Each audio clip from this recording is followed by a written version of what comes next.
Hello.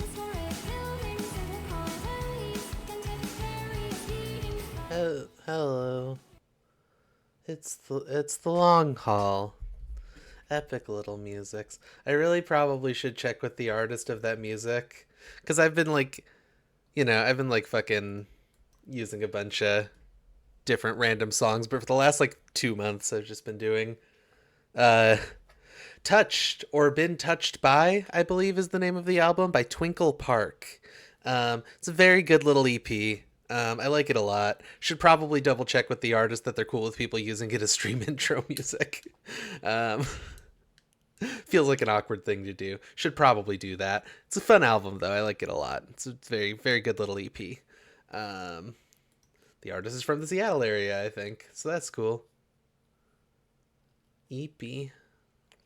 Oh, EP. Oh no. I am EP. Hello everybody. Welcome to the long haul. It's a celebration of simulation. I did the first part I did the second part first. Friends, enemies, past romantic partners and future nemesis. Welcome to the long haul. It's a celebration of simulation. Today we're playing Power Wash Simulator once again. Because I'm tired. I'm EP. I'm EP. I'm the EPiest there is. I've straight up been falling asleep on the couch every day for the last like week. EP Simulator.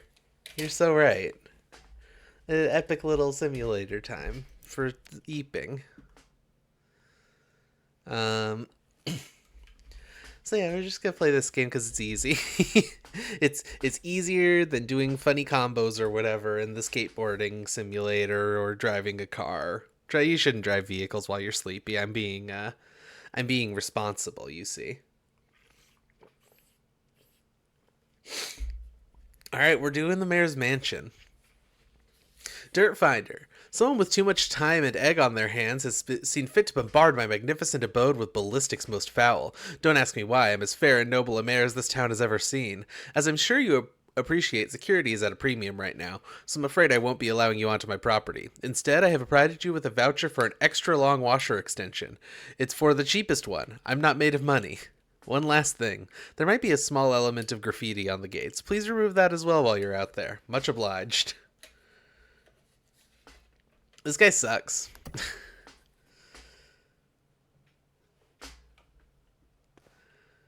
I mean, we already know that, but this guy sucks. Extra long extension available in the shop, so I guess we'd better. It's for the cheapest one. As he said. I can get extra long for the better ones. I can even afford it. I'm not gonna, though. How often am I really gonna need an extra long? You know? I'm forgetting how to switch. There we go. I do have to switch to my shitty little guy, though, to use the extra long. So we'll just try to take care of that stuff first. How y'all doing today? How's things? No.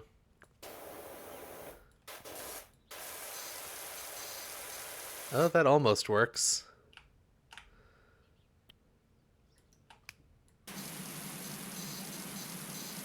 Wow, this really is what I'm gonna have to do. Oh, I hate this. Yeah, how's everyone doing today? I've been having a week. I'm not gonna say whether it was a good one or a bad one. But it certainly has been a week.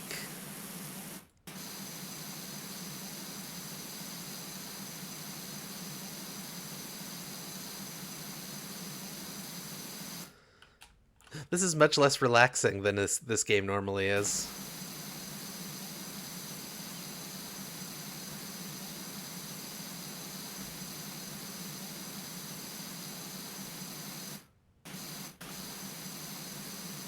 Happy long haul. Happy Pi Day also. I saw there was a Pi Day stream. I bet it was pretty good. I was not present, but I bet it was a pretty good stream. Because everyone loves a funny Pi Day. It seems at the very least like it's pretty generous with the amount of cleaning you actually have to do on this, so that's nice. Huh. The circly one is usually just straight up better. But I guess not in this case. Pi Day so epic. Rob time. Yeah. You missed Pi Day at work? They had pie? Well, that's sad. I'm sorry that you had to miss it.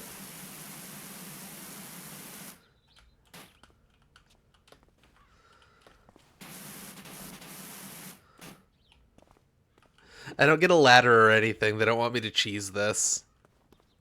Like, I think I just don't even have a ladder. Yeah. The Science Center sent over some. That's cool. That's so epic. Okay, now this is epic, as they say.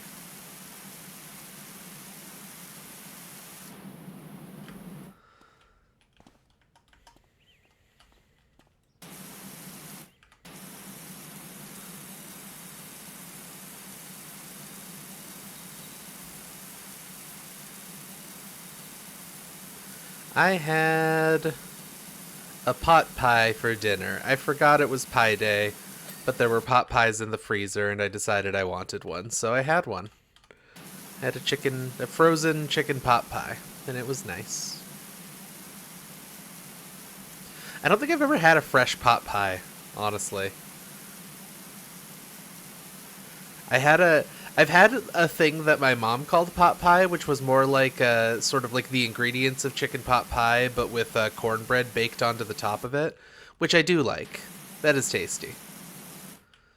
So I assume a fresh pot pie is also tasty. People don't make a lot of dairy-free pies. Yeah.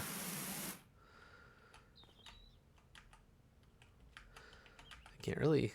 Like, everything's so far away, I can't tell what I'm, like, missing from the cleaning here. I don't like this mission very much.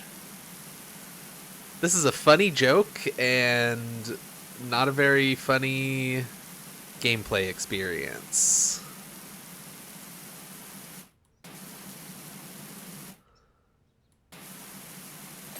There we go.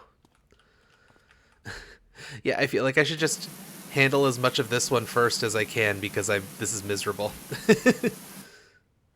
Very old local pot pie place here that my family's always gone to. That's cool.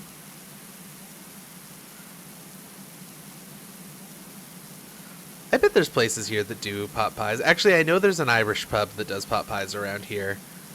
That I just haven't had them there because everything else on their menu sounds so good that I get that instead. The couple of times that I've gone there. They do a nice poutine there, which is not Irish, but they do it. And it's tasty as hell.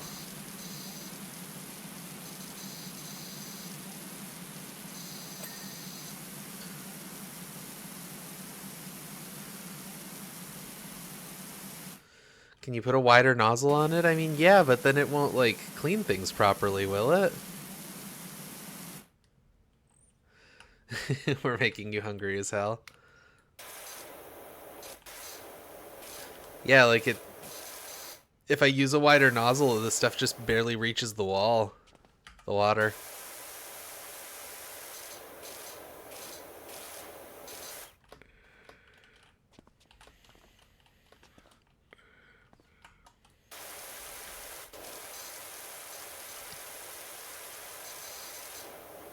And it doesn't actually remove the stuff.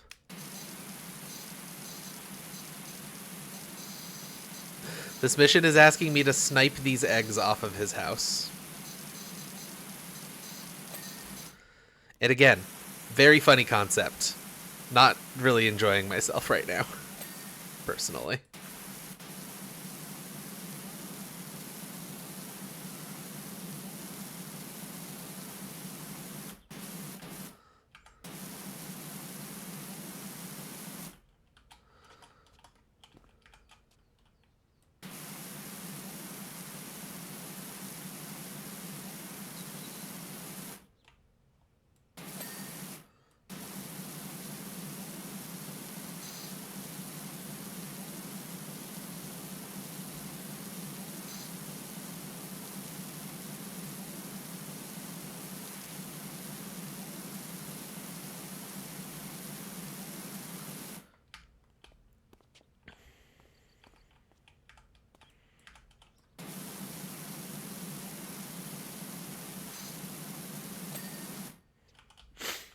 Honestly, maybe...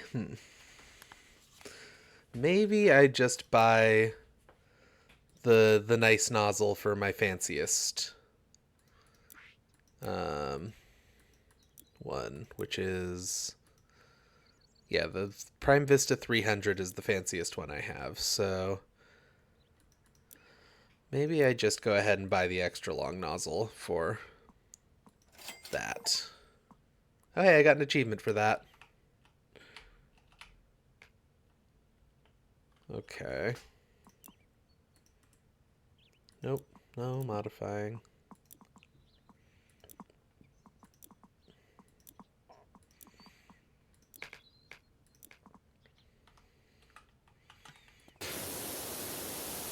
Oh yeah, that's way better.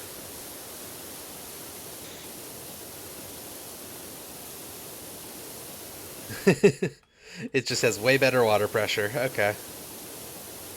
Sold.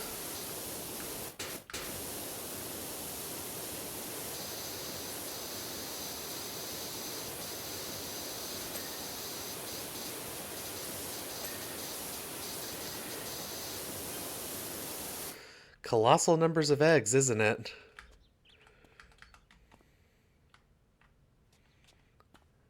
It says there's more on this pillar. There it is.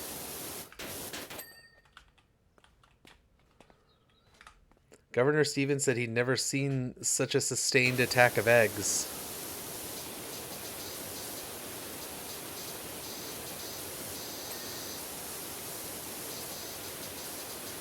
There's over 100 of them, launched over a period of 15 minutes.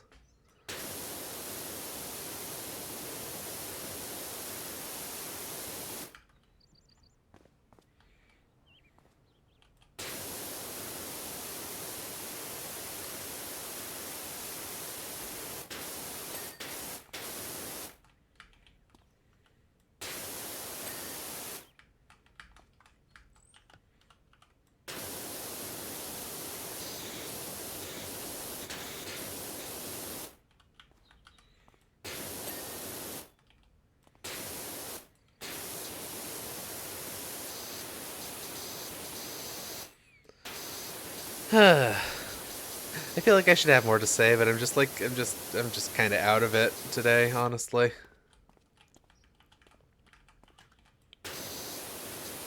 There's been a lot. There's just been a lot.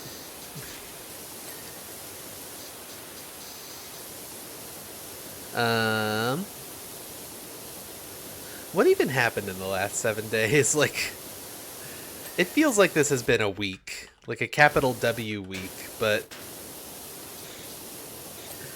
I don't even know what's happened in the last week, honestly, as I'm trying to think about it. Stairs are good. Stairs ornaments are good.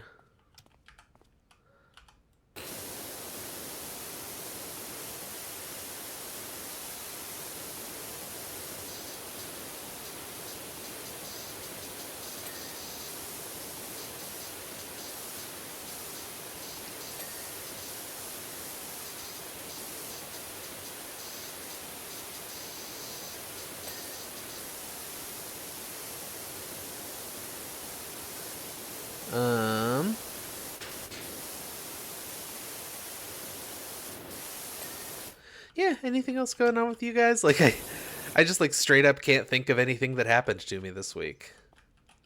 I think I've done the whole house now, so.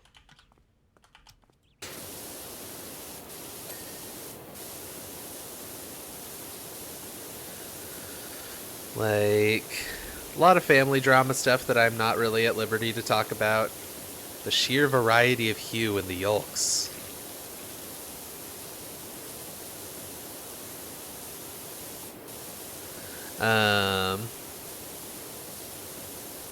From a rich ochre to an almost lemon yellow.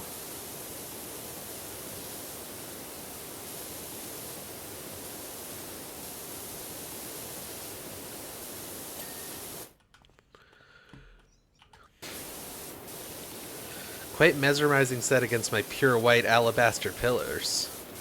Okay. This mayor. Weird guy.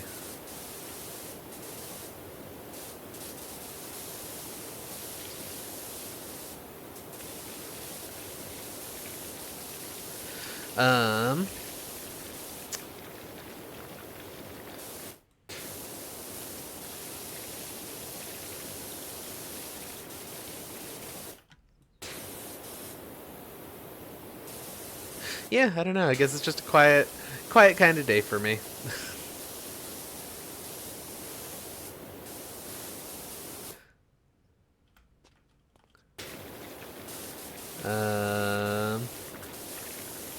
Oh, I got denied on my, I don't remember if this was a thing last week or not, but I got denied on my,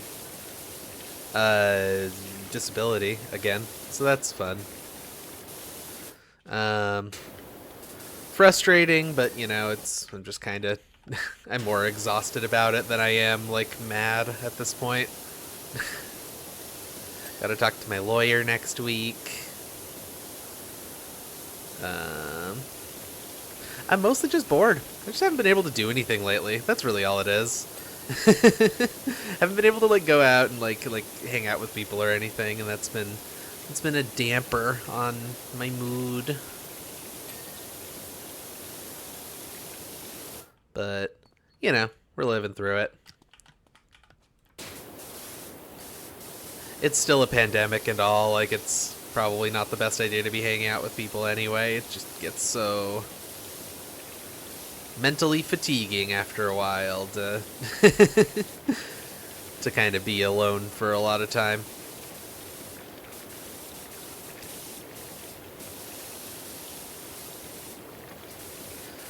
I've been doing a lot of writing, but mostly writing like as like parts of RPGs and stuff. So unfortunately, it's not a lot of stuff that I can actually share.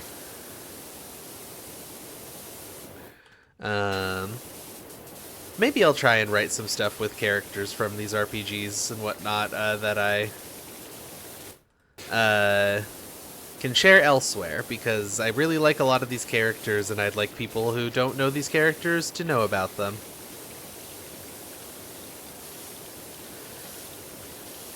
We're playing a different game than the one that I really want to be playing this week in my RPG group, because we play on Saturdays.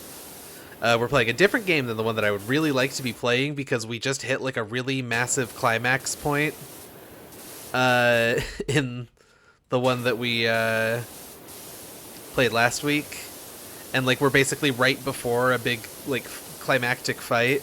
And also at some point during this climactic fight, I think my character is going to lose her physical body. So that's going to be interesting. And like not like temporarily lose her physical body. Like I think she's just going to straight up no longer have a physical body and have it replaced with a construct from the what's it called? From like the I can't just call it the Undertow. People don't know what that means. It's called the Undertow, but people don't know what that is. What is the word I'm looking for here?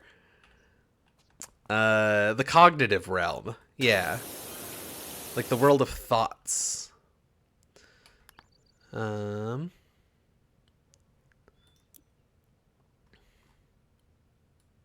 where'd... Say, does your workspan have a logo? Only I want a job doing, but don't want anyone else finding out. Huh. It's a weird sentence. I'm sure you know that my poor old Ulysses, the mayoral cat, is still missing. Oh, this is a different person. This is the mayor talking to me again.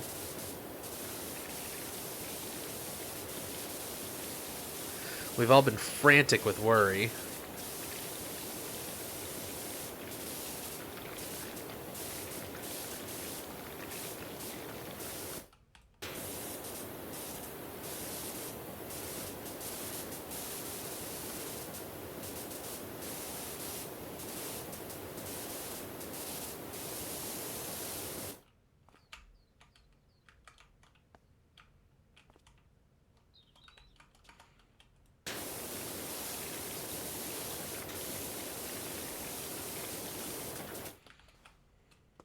Ah, that's what I was missing.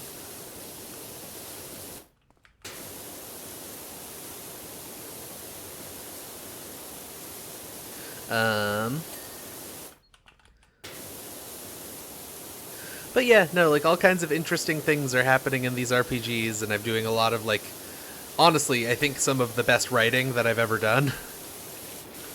Because we do it all like play by post type stuff. Like we write everything rather than doing voice sessions or anything like that.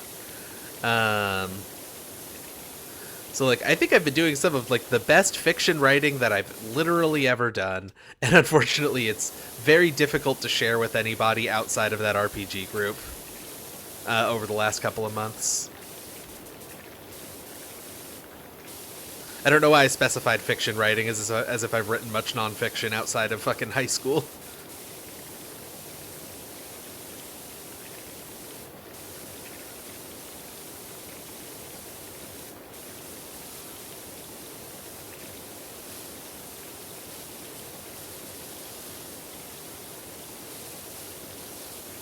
Feel that. Yeah, I shared some little snippets on Blue Sky of like one of the games that I'm in. Um, Mostly because I thought that the punchline of the joke that I made was funny. I think Arby saw that. I think Arby liked the post. I can't remember who else might have seen that. I don't know who's on Blue Sky offhand. TTRPG is like writing is like the opposite of fan fiction, where you have to explain all the world building to get to the characters. Exactly. Exactly. It's so difficult to talk about. Because like, look, this game has been going on. Like one of the games we're playing, the one where I'm excited about what's happening with my character right now in this climactic fight thing.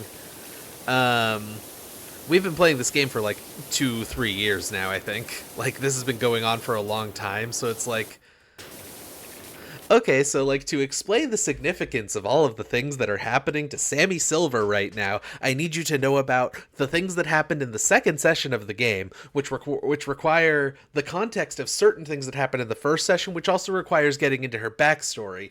And then past that, there's all of these snippets of information about this stuff, like her dad being connected to the big bad kind of villain situation that we've got going on, and now we're talking to a snippet of that villain inside of the mental construct of a different guy who's also a villain right now, but we're trying to bring his sister back to life. It's like a whole thing. There's so much.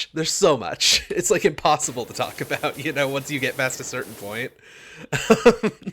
Like people will just literally never explain or never understand like what you're fucking talking about, because there's just too much to actually explain.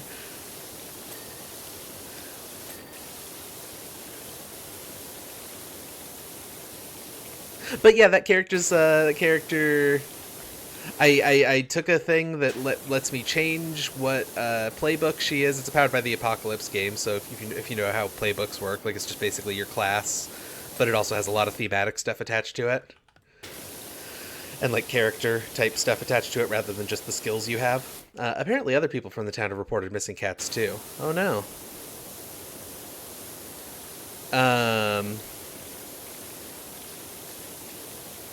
Wait a second. Do you think the gnomes are stealing the cats? It was the same when I started wearing chinos. Oh god. I hate this guy. I hate this mayor so much. Are the gnomes stealing the cats? Is that what's going on? Anyway, yeah, I took a playbook change, and I'm changing her playbook to, because right now she's a thing called the wild card, where like you roll a die every session, and that chooses what playbook you're playing as. It's sort of a weird thing. So I'm taking a playbook change away from that one and into one that I've been using more than basically anything else. But the structure of that one is basically her entire body stops being her body and changes into like a wooden puppet. So she's just going to kind of cease to be a human soon. And we're building up to that moment, and I'm very excited about it. I guess that's all the context that you really need to get to that part, but it doesn't give you any of the reasons why it's so interesting and cool story-wise. Oh well. It is what it is. Hard to talk about RPGs.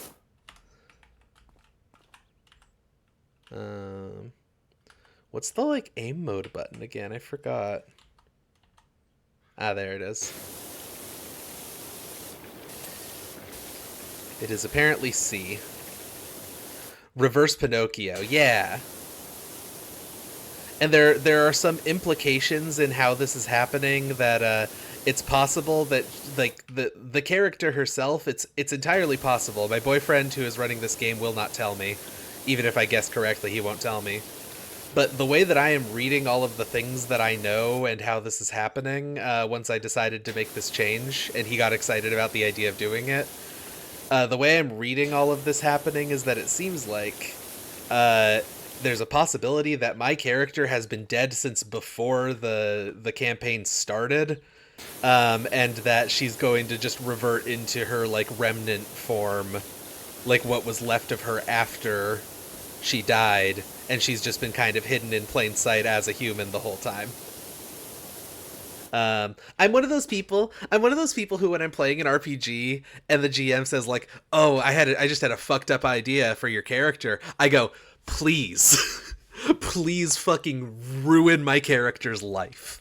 I love that shit. I love that shit so much.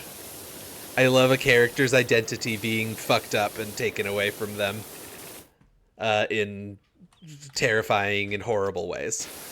And then getting built back up into like a person who's functional again after the fact. But you know, terrible things need to happen to your characters. It doesn't help that like half of the group is very averse to terrible things happening to their characters, so it's really just like 2 or 3 of the 6 people in this group who are like, yeah, I'm good with terrible things happening, and me, who is actively excited about terrible things happening, while the others are like, oh, I don't want you to mess with my character too much. Sickos moments, exactly. I'm a fucking sicko. I am a sicko for the concept of my characters having a bad time.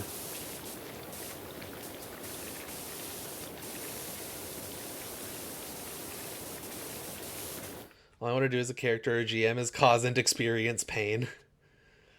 You've actually been a Death Knight the whole time, you forgot about it, nobody else thought to check because you're an accountant named Bill. I mean, that is kind of the situation, is the thing. Like, that's not what the situation probably is. Just, like, there's all these breadcrumbs of, like this whole RPG, the system that we're using is themed around JoJo, so every like entity and every superpower and stuff has music-based names. So like the Master of Puppets at some point pulled out Sammy's Eidolon power from her and gave it to her dad instead, in exchange for him basically working for the Master of Puppets. And the implication from that was that because like what happened is he had these 2 puppets and he pulled the heart out of one and stuck it in the other, and that puppet looks exactly like the form that Sammy takes when she stops being human temporarily. So the implications, guys, this is all I want to talk about. Think of the implications. And again, it's impossible to talk about without sounding like a crazy person, but I'm doing it anyway.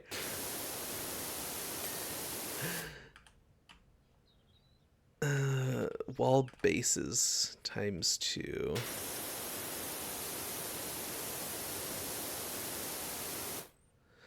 Okay, which thing is the wall base here?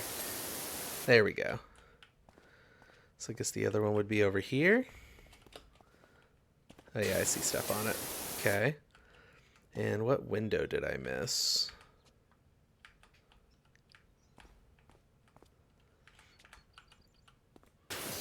Anyway, sorry. I like how I was like, yeah, it's not really possible to talk about, and I started talking about it anyway. Oh, I got achievement for earning 100 stars in career mode. All right, let's find this gnome. Don't see a gnome on the house.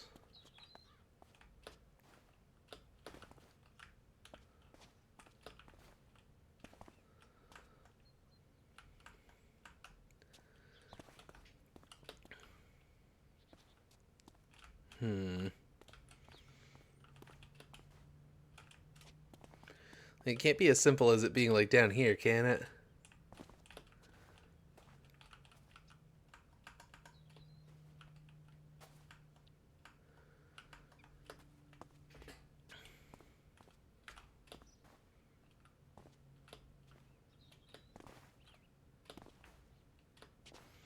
I don't see anything even vaguely gnome-like.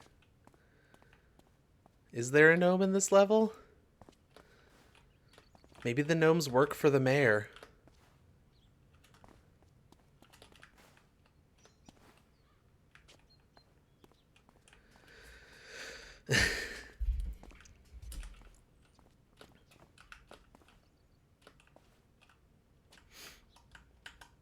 Anyway, we're also working on like starting up a superhero RPG thing, which we've already done a lot of like actual roleplay stuff for, but we haven't actually played the game yet because that's just how our group operates a lot of the time. We'll do roleplay stuff like independently of when the actual game is running. The mayor would hide his gnome where you can't find it, bastard.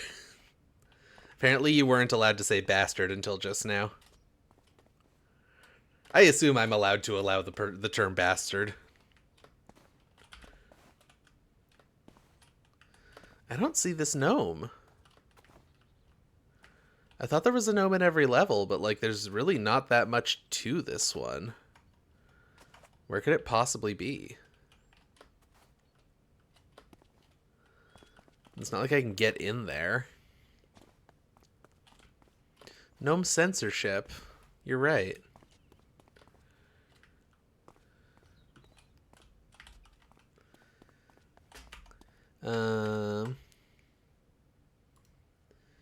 Should I look up where the gnome is?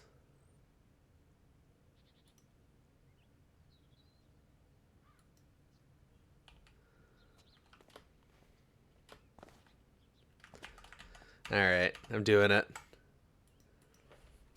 Power wash simulator.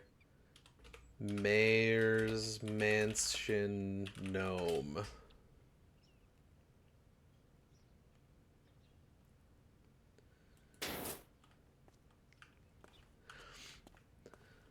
Solo's gnome is located behind the fence railing and fence wall on the far right side of the mayor's mansion property.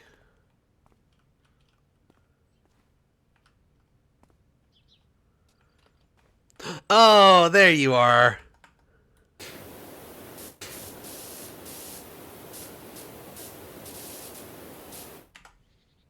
Okay.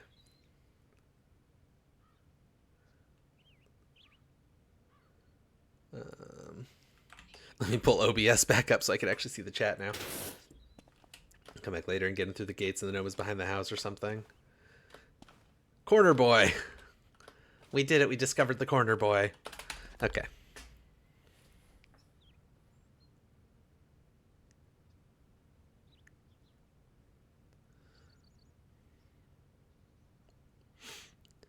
That one's just so unsatisfying to me.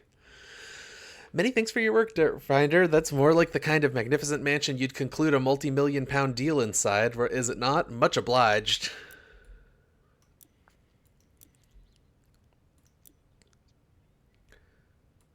Clean the carousel. Psst, Power Washer. I've just joined the Traveling Carnival, pitching up the recreation ground. You may have seen us. Purchased a beautiful classic carousel, but I'm worried about being outgunned by the owners of the bigger rides. It's pretty filthy. I was going to clean it myself, but then I thought, what would happen if I gave her a deep clean and really made her pop? So who'd want to slowly slide down a grubby helter skelter when they can waltz round a pristine carousel, right? Make her ping and we'll both clean up. You'll arrive in a plain van, right? Don't want the competition to get the same idea. Hello, ACP Network. Welcome to the long haul. We do simulation games. Welcome to Cable 2. I immediately hate this because it has music in it. Hello, Raiders. How are you? Welcome to the long haul. I'm being awkward and weird today. My name is Kevin Bernard, proprietor of Wengerloof Carnival's Helter Skelter. Please state your business. Uh-oh. I think we've been figured out.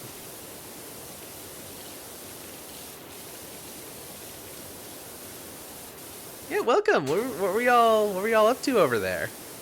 I don't think I'm familiar with your channel. Other people who are on Cable 2 might be familiar with your channel, but I am not, because I don't get out much on Twitch. I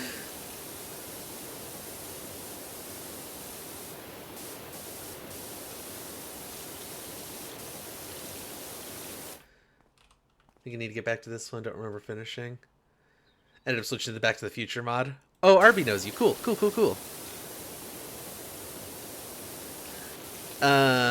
Yeah, I want to get the DLC stuff eventually, like the Back to the Future stuff and the Warhammer stuff that just came out, but I'm trying to just kind of get through the game proper. I don't know why. There's no real reason for me to do that before I do other things. Spoopy Car Driver, Pacific Drive. I really wanna get Pacific Drive at some point.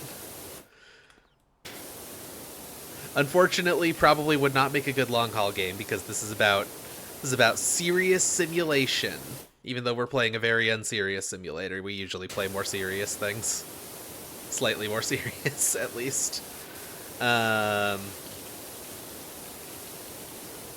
yeah, the long drive looks. Or the long drive. The long drive is a completely different game. Pacific Drive looks great. I really want to try it. It looks sick. I love a spooky scary. It's kind of a yeah. It is kind of. It feels sort of borderline, but it's a little too like fantasy for my tastes. You know what I mean? Fantasy's the wrong word. It's like sci-fi, I guess. But like, most of the time on this show I'm playing like truck simulators and train simulators and stuff, so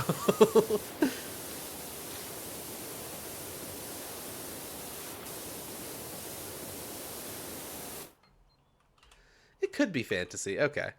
It's very Jeff Vandermeer, right? Like if I remember right, I vaguely remember reading that it was heavily inspired by Jeff Vandermeer and Area X, the Area X trilogy that he wrote.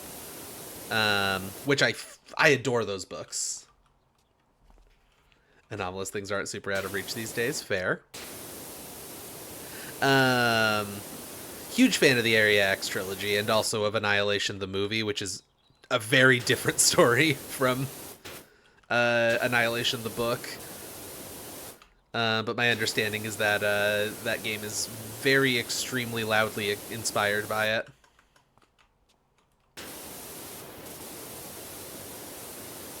Fallout and Half-Life Birth to Station Wagon. Ooh.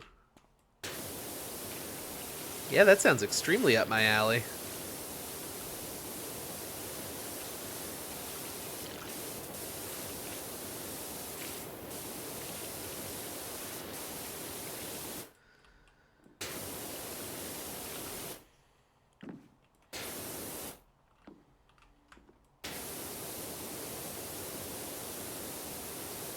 Also, I like how I'm like sitting here saying like, "Oh yeah, it's very inspired by Jeff Vandermeer," right? As if like most people know who that is.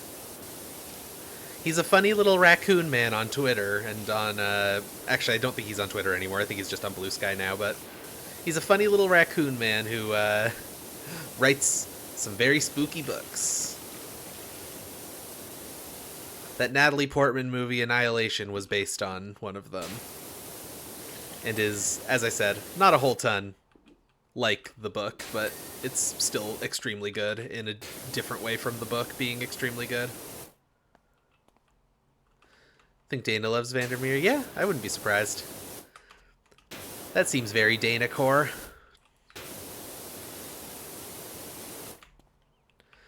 Why can I, like, what am I missing here? There's just like lots of little spots, but that doesn't seem to be making a dent in. Oh, there's a rim. There's a rim.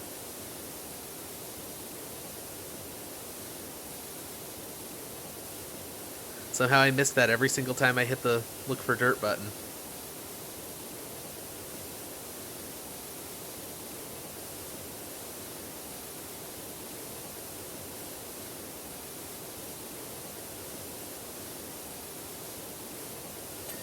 Yeah, okay.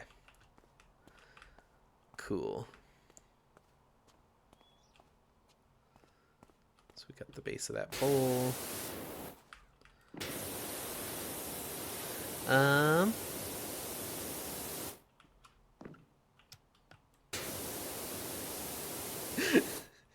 gonna I'm gonna leave it up to someone else to decide whether or not that term should be permitted. Okay. Thank you, Arby. Thank you for being the arbiter. Was that anything? Was that anything? Is that a joke? Is that jokes? Eh? Eh? Am I a funny little guy? Um hey, hey, am I a funny little guy? You can tell me. You can tell me if I'm a funny little guy.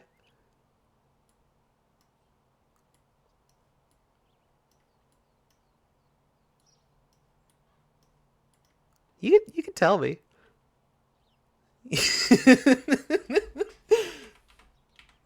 Let's hope I have enough undo states to fix that. Okay. Okay, yeah, I do. I do.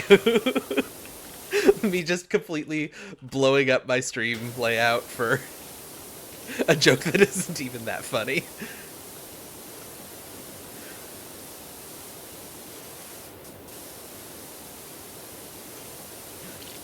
I fixed it. I fixed it. There's nothing to worry about.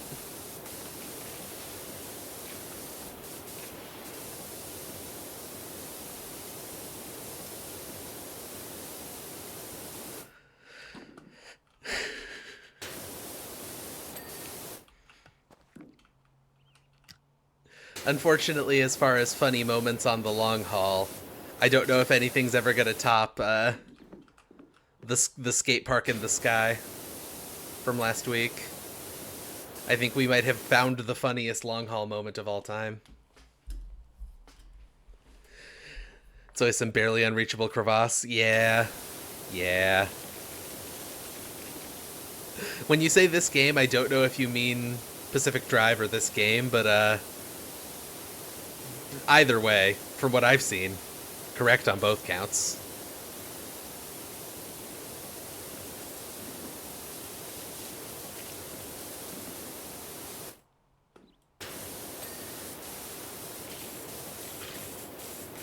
Hey there, are you free to come over to the national park? I have a treehouse that sorely needs disliming and degriming if you can put the time in. Neat. I see you've commenced work and that you are a pressure washer.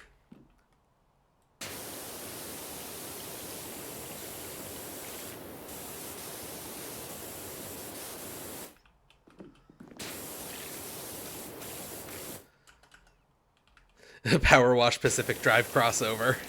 You're so right. Hey, your spoopy car is too dirty from all the spoop. Hey, you've been driving around in the spoop lands. I need you to get that thing washed. Gotta clean it off. Come on, man.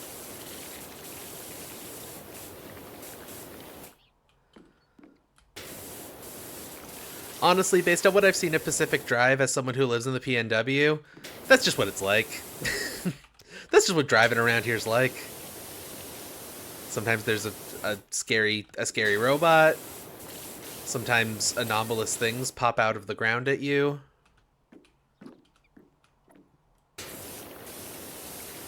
It's just a normal day here in Seattle.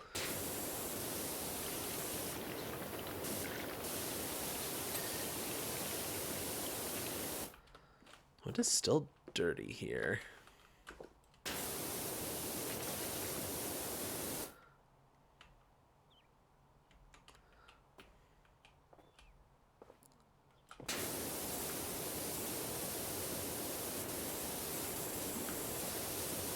Oh, this is all one piece.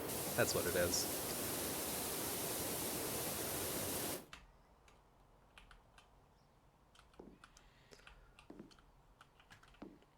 No anomalous kaijus. I mean, anomalous kaijus are what that movie's all about.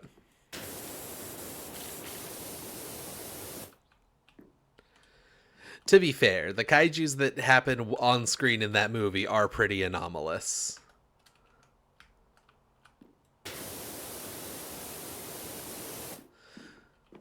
What is this? Oh, you know what?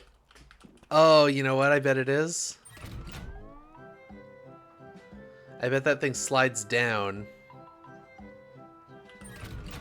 Oh god, this is gonna be annoying. Oh no. Okay, so I've got to clean this whole thing, and then I've got to clean all of the horses and stuff, and then I've got to move it so I can get at the pieces that are hidden by the movement.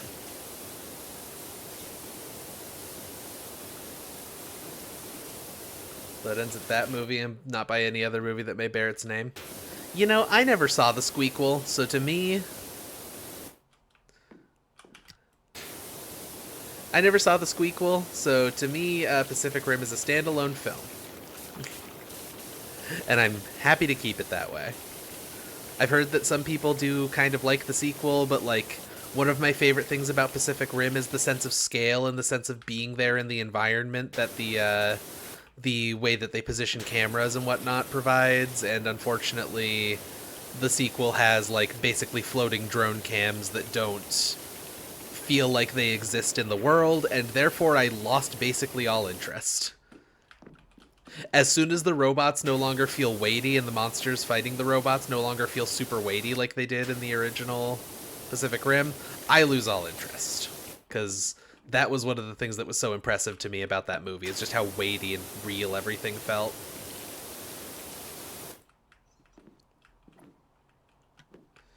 Uprising is the Sin City 2 of that franchise.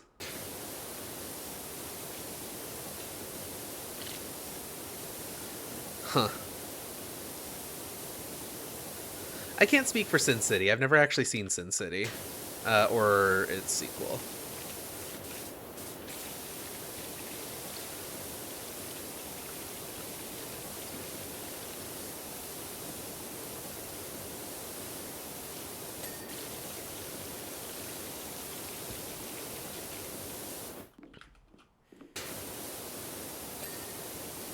The person lost their sanity by the end of this level, Cora.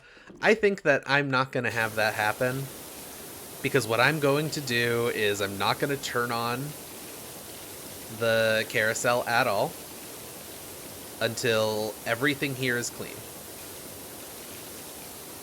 And then I'll turn it on, I'll let it get like a quarter turn so that everything is in a slightly different position. And then I will worry about cleaning the poles there, and hopefully that will minimize the amount of fucking around I have to do. That's the goal. The real goal here is just minimizing the amount of fucking around I have to do.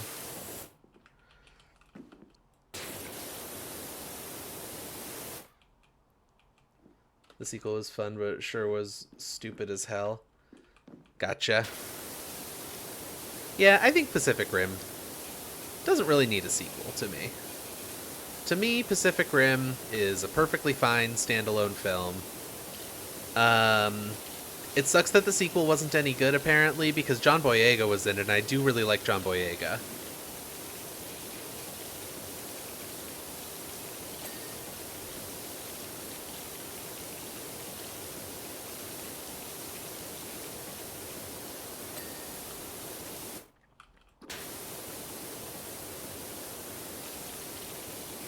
I think that John Boyega is a good actor, and I like seeing him in things. So it's a shame that that wasn't good.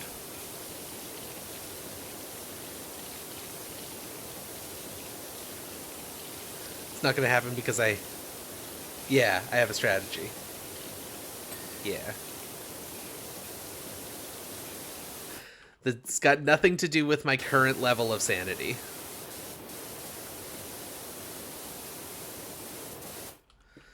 Because here's the thing. I might be fucked up, but I'm not that fucked up.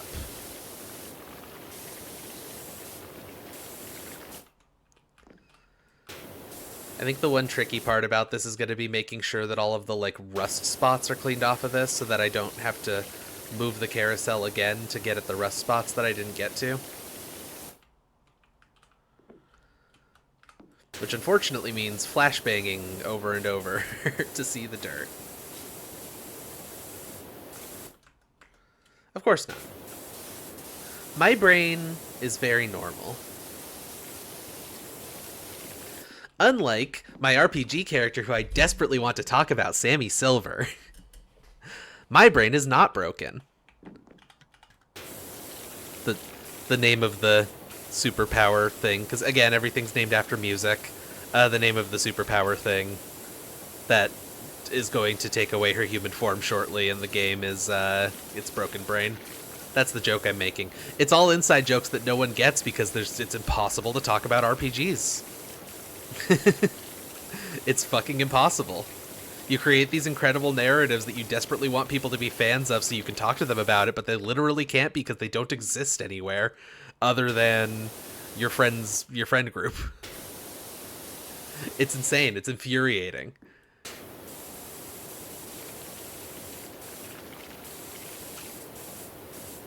Actual play Cable 2 when? Riley and I have plans. Riley and I do have plans to do Cable 2 actual play. We're working on it. Riley and I have both had a bunch of shit going on, and so we haven't worked on it in quite a while. But it is sort of something that we're playing around with the concept of.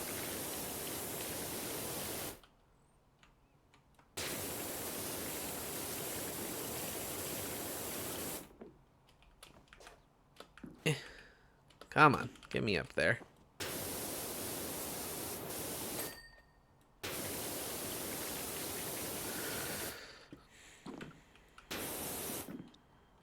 Okay. I think instead of worrying about doing the horses and stuff all right now, let me just get like the floor and the inside here and stuff. That way when I hit the button to show where dirt is, it's not lighting the whole thing up every time. And I'm just going to do my best to not get distracted and start doing a horse.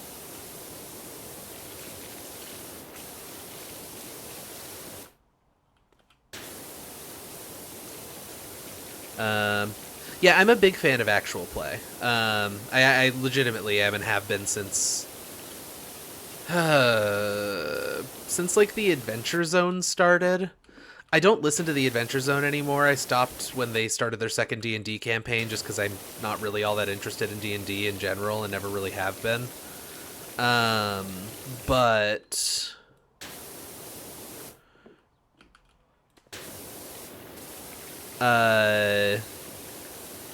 their first campaign was like, I think that was my first actual play, and I started getting into a whole bunch of other stuff around that time because I was so impressed with it. So I got into like the campaign podcast, which at the time was doing a Star Wars thing. Now they're doing a thing in an original world and have been for like 4 or 5 years now. And holy shit, do I love the original world that podcast takes place in. It's like a sky pirate setting, and it's explicitly meant to be anti-colonialist and anti-racist and all this stuff. And it's a really cool setting.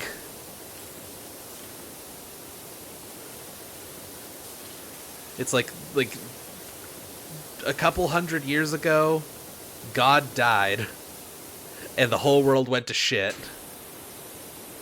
And the oceans became overtaken by like a thing called the Mariner, which is like a spirit that claims sailors and turns them into zombies that will attack shores and stuff and ships at sea.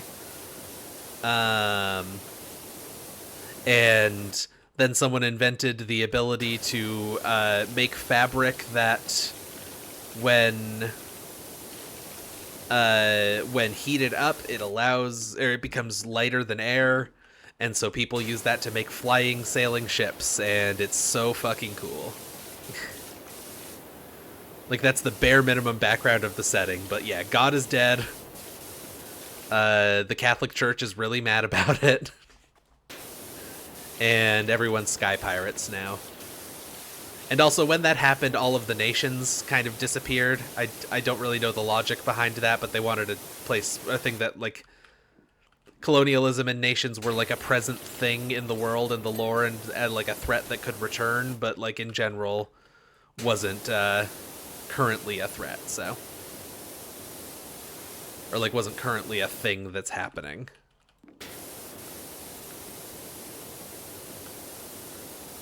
And by making it really hard to travel between places because all of the water is cursed.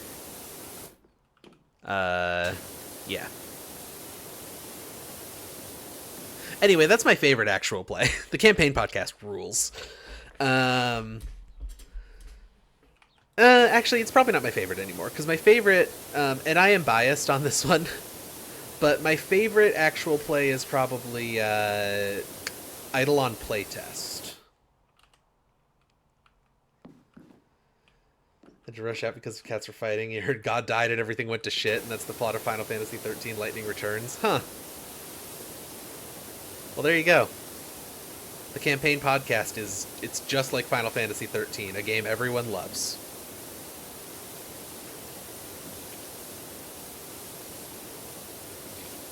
I am still here. Hello, Lunos. Please check your job planner as a matter of urgency. Blake Thrust. Hell of a name, dude. Yes, my Helter Skelter is filthy. This is the other carnival guy.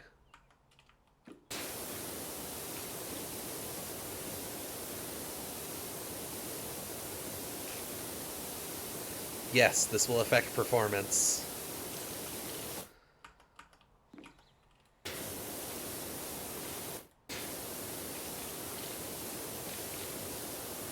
Yes, the slide itself is beset by sticking spots, which take considerable arm strength and willpower to get past.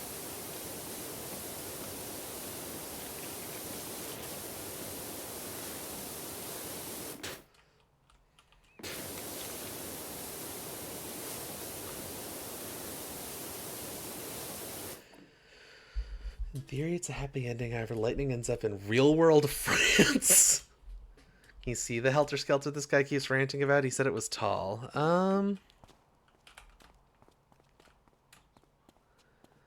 I don't see anything tall.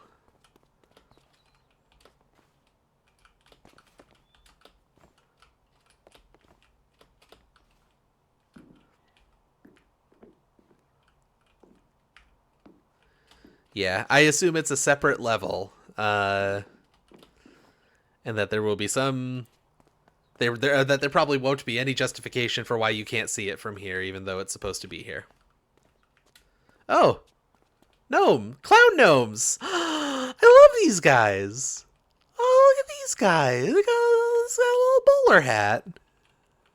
It's got a clown. The diamonds on the belt and stuff. Oh my god, I love it. Clown gnome. Oh, I love it.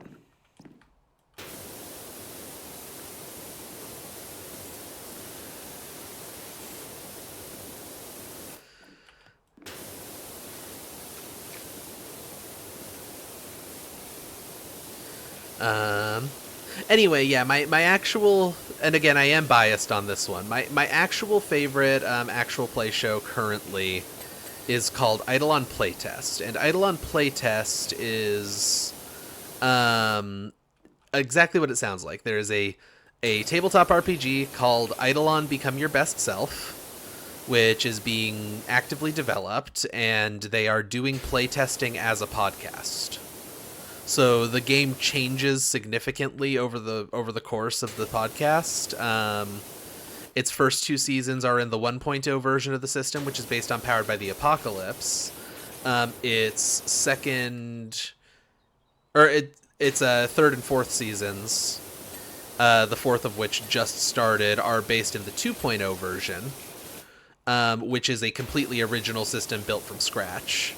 As opposed to using a pre-built system and applying their own design logic to it. And I think, personally, that it's fucking wonderful.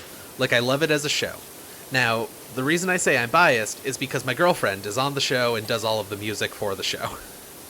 So, I'm a little bit biased in favor of this show, but, like, I gotta be honest, if I'm not into something, I won't, like, talk about it or, like, say that I like it, generally speaking. I will be iffy on it if I, like, decide to continue it at all. I am not like that about Eidolon Playtest. I'm incredibly enthusiastic about it. I fucking love that show. It's really cool, and the game is so good.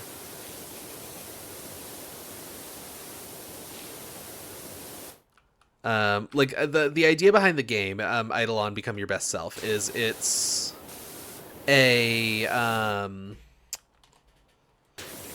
it's trying to take notes. Shiv never shills for any of your projects. Hey,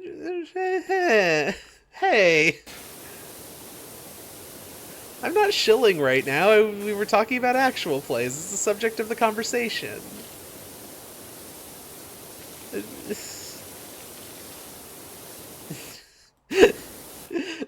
Hang on. Now I feel bad.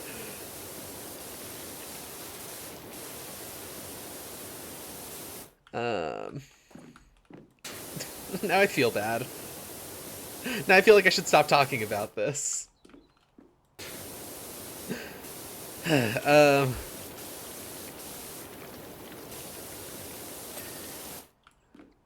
no, okay. Yeah, so like the idea behind the Eidolon as a game, the idea behind Eidolon as a game is that it's themed after, it's trying to capture the energy of simultaneously Persona and JoJo's Bizarre Adventure.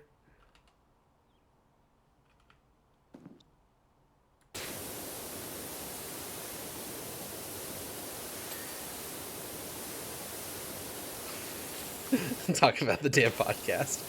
Shut up. Be nice to me. But yeah, like it's trying to capture sort of the energy of that of JoJo and of Persona. Channeling two things you don't like. Oh no. Um, honestly, I do have to say, at its core, I feel like it'll only feel like JoJo or Persona if you are trying to make something that feels like JoJo or Persona. But like it's essentially about at its core, it's a system about characters who have superpowers that are projections of their soul. That's kind of the whole thing. It has something that's sort of analogous to like the social links from Persona, and Persona and JoJo both have, you know, a power system where you're projecting your soul out into the world, and that is how you display the power that you have. Your magical powers, you know. So that's really all I mean by that. There is some thematic stuff they try to grab, but like in terms of overall feel, it's not gonna feel like that unless that's what you're going for.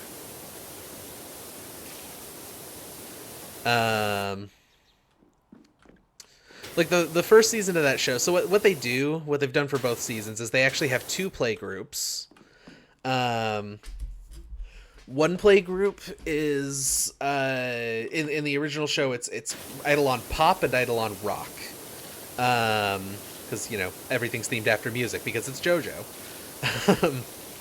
So you have Eidolon Pop and Eidolon Rock, and Eidolon Rock is sort of like a little bit JoJo-y in that it's trying to do like a road trip thing, which is how Part 3 of JoJo's Bizarre Adventure, which is arguably the most famous part of JoJo's Bizarre Adventure, is formatted. It's sort of a road trip thing where they're encountering a villain of the week as they're on the way to fight the big bad. In Eidolon Rock, what they're actually trying to do is deliver magic drugs rather than fight a big bad, but you know. But then the newer seasons, which I'm much more interested in thematically. Oh, and then Eidolon Pop is about college students getting conscripted into a reality warping mansion where they're like supposed to be like housekeepers that clean up things and therefore can get access to historical events and parts of their lives that they can change from the outside to improve their lives or whatever. And that one goes all kinds of places. And then they both end up having like a connection at the end. Like it turns out they take place in the same world, kind of thing. The newer seasons, which I think are a lot cooler, both because they're using an original system and also because I just kind of like the characters and the thematic stuff being presented better. It's two things that take place in the same town 20 years apart from each other. Like there's this group at this high school called the Mystery Solvers Club, and they're supposed to be like a group that like solves fictional mysteries, but like there's a group in 1979 that is basically doing a Scooby-Doo, or like that's how it starts, is they're coming back from a summer of doing Scooby-Doo stuff on a road trip, and the other show, Eidolon Ska, so that's Eidolon Disco, and then Eidolon Ska takes place in 1999, where the Mystery Solvers Club in the same town are like a bunch of like disaffected youth in the late 90s, and it fucking rules. Um, yeah, and there's, you know, like most if not all of the people who work on the show are queer, so like you don't end up with a lot of like weird, like obligatory heterosexual, what's the word, there we go, compulsory heterosexuality things and whatnot. Like everything that happens with the characters feels pretty natural for the most part as far as relationships and whatnot. And they tell a good story, and they make a really good RPG, in my opinion. They make two really good RPGs, actually. They make the 1.0 version and the 2.0 version, both of which I really like. And have played quite a bit of a 1.0. I haven't played 2.0, but I think it's really cool conceptually, and I think it works really well for the show, so I assume it works really well in play as well. Anyway, that's my Eidolon rant. Yeah.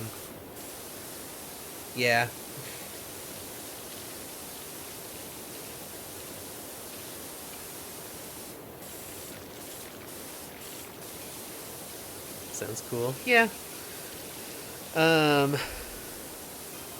It's pretty neat. Unfortunately, as we were winding through Willow Creek, we encountered a group of monks walking against the traffic, and I pressed the accelerator instead of the... Oh, God. Why has this man confessing his crimes to me? My Jeet Kune Do instructor always says, in an emergency, hit the nearest thing as hard as you can. Huh. Uh-oh. Am I being made party to a crime right now, or, like, am I good?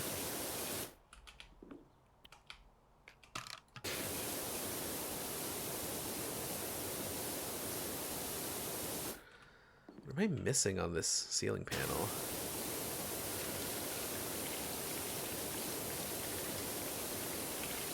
There we go.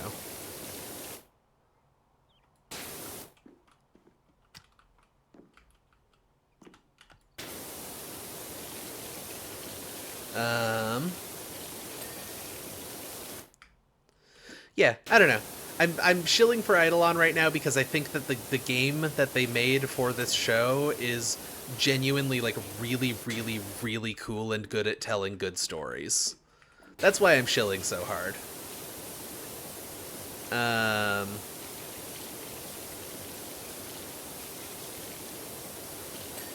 And I love actual play as a genre, and I especially love like smaller sort of like independent actual play projects. Because, like, let's be real, when most people think of actual play, they're thinking about Matt Mercer and his folks doing that show that I have just the worst impression of. Critical Role, that's what it's called. And then, like, maybe Dimension 20, which is a different show about playing Dungeons and Dragons that Brennan Lee Mulligan hosts with a bunch of people from Dropout, which is also pretty good, but I just don't find it interesting to listen to people or watch people play D&D most of the time. As far as Dimension 20, like, I really don't like Critical Role, and that's, again, mostly because I had a really bad first impression. I'm sure Critical Role is perfectly fine. I'm sure it's a good show, so don't, like, murder me for this if there are Critical Role enjoyers in here, but, like, I listened to the first episode, at the time what was listed as the first episode of the show, and was immediately told by the show, hey, this is an ongoing D&D campaign. We just kind of decided to start recording it for fun. So you're not going to know what's going on in the story, and you're just going to have to be fine with that, and you'll figure it out as we go. And I said, okay, I'm fine with that. It's a little weird. It's a little hard to get into because of that, but I'm fine with that. So I listened to like an hour of this episode of Critical Role, right? And I'm like, you know, it's fine. It's people playing Dungeons and Dragons. You know, I'm having a good time. They're all voice actors, so they're doing cool voices and stuff, and that's fun. And then out of nowhere, one of the characters makes a sexual assault joke, like a joke about that character having in the past been sexually assaulted. Uh, the character making a joke at his own expense, I guess, is what it was. Um, and that was off-putting, and it was weird for it to be framed as a joke. But I was like, okay, I guess I can deal with that. And it just kept going. That joke went on for like what must have been like 3 to 5 minutes, because I just ended up turning it off and going like, oh, this show fucking sucks, actually. Like, this show just isn't fun to listen to. This is gross and bad, and I hate it. So I... That's the guy they kicked out like 10 episodes in for being creep. Yeah. So I post about this on Tumblr because I said, like, oh yeah, I said on Tumblr, like, oh yeah, I'm going to try listening to this because, like, a bunch of people who I like on my Tumblr dashboard are talking about this show. I'm going to try listening to it. And so I post about this and I'm like, what the fuck? Does this get better?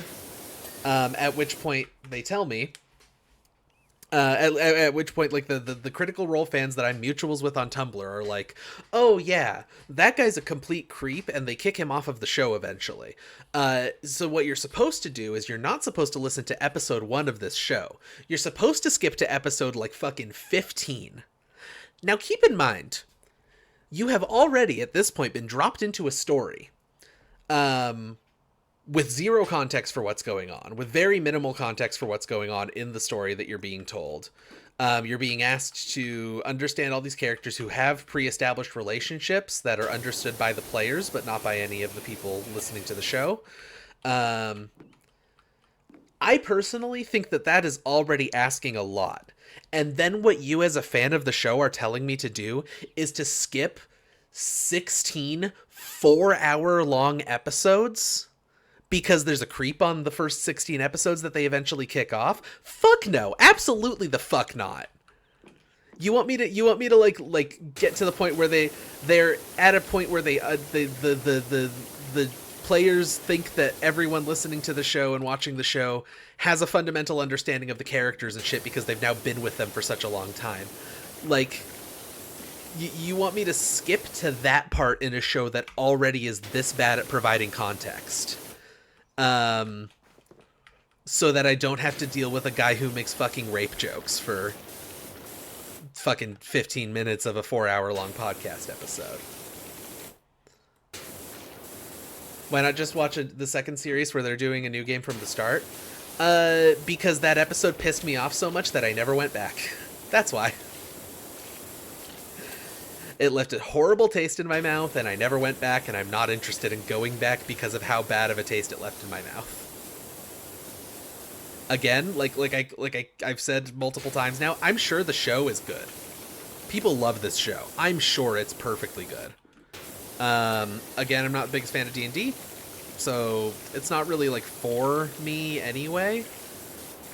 But I'm sure it's perfectly watchable and perfectly listenable, and everyone's good and cool on it because it's very at this point it's very commercial. Like, Wizards of the Coast would not be giving them money and like Matt Mercer money for their settings and stuff if the show wasn't like relatively squeaky clean as far as that kind of controversial stuff goes.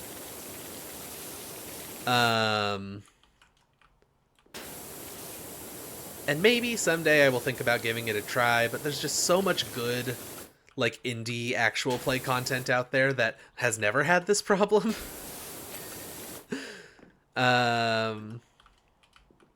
So, I don't know. I have trouble working up the nerve to say, yeah, I guess I could just go and listen to one of their newer seasons now that, there are like 6 fucking seasons of the show where they play different campaigns or whatever. I don't know. I'm probably being overly judgmental of something that is not a fundamental part of the show for very long. In a show that's been running for a very long time. But also, like, I got enough other stuff that I enjoy that I don't really need to jump into it, I guess.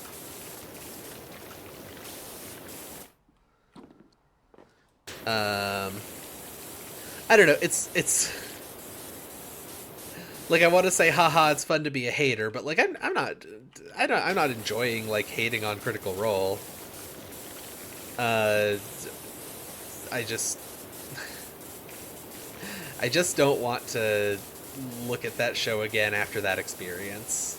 First impressions are everything, and like if they knew that early on in their show that like this guy sucked really bad and they needed to get rid of him, they probably should have just gotten rid of the episodes. Like they probably should have just deleted every episode that had him in it, which I think they have done now. From what I understand, they've gotten rid of all of the episodes that had him involved in them at all. It's just that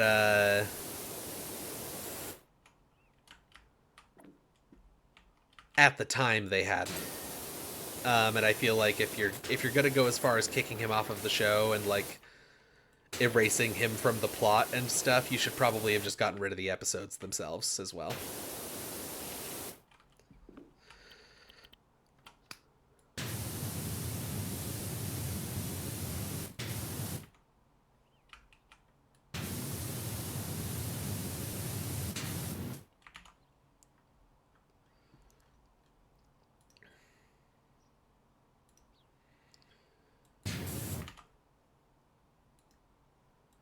There we go.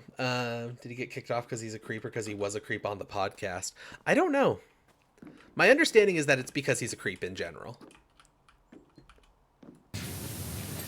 And like, I'm assuming it's one of those things where it's like, you know how sometimes you don't notice something being bad until someone else sees it and is like, hey, what the fuck? Like, you don't even process it, like you've known someone for so long or whatever that you don't even like process it as being a bad thing. Like, I have to assume it was something like that. You know, where it's just they had been hanging around this guy because they're all voice actors on shows that are on the same shows and stuff. I think is how they all got together to play D&D, is because they are voice actors on the same shows. I assume it's just like they just didn't like realize it because they were inundated with it for a long time before they started hanging out together. And then they made it into a show and people went, hey, what the fuck? And they went, oh, okay, yeah, I see it. But yeah, also don't care that much for D&D. And actually, I have a lot of opinions on D&D, actually. Like, my hot take on D&D is that D&D is a really good game if what you want to do is complicated combats.